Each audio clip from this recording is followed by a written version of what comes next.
conversation. Sure. When you make a board appointment to a significant, especially to a significant board, you should have an idea about whether or not the person you're considering for an appointment shares your basic philosophy.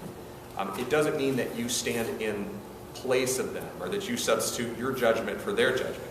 But what it does mean is, in this case in particular, I would not be appointing board members who did not believe in the maximum amount of transparency that we can basically implement by law, by whatever the state of the law is at that time. There's a certain amount of the opaque nature of JobsOhio is by statute, but part of it is a culture that has grown up there.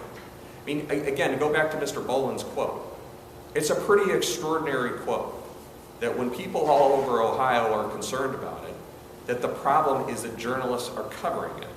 I have a big problem with that statement because then that ends up being contagious within an organization. And my board appointees would have to be people that would share my distaste for that philosophy. So you're expecting there would be some big changes in the makeup of the board? Well, I would talk to the board. I would talk to whoever applied. One of the things that we did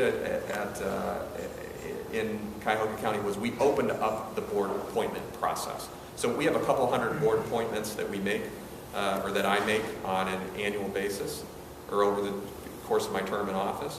And previously, the county commissioners, that was kind of a closed process. You had to know about the board, you had to know the right person. We put all those board appointments online.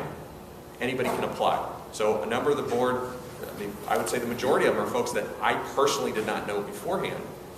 But when we went through the vetting process and the interview process, we found that they were individuals that were consistent with our philosophy. Now, whether the incumbent board members, I mean, we'll do the same thing at the state. We will post the board appointments. We will ask people from the private sector, public sector, all over Ohio, lend us your talent, come serve on the boards that are available at the state, and let's see who applies. And if the current board members wanted to reapply, then we would consider them like we would anybody else.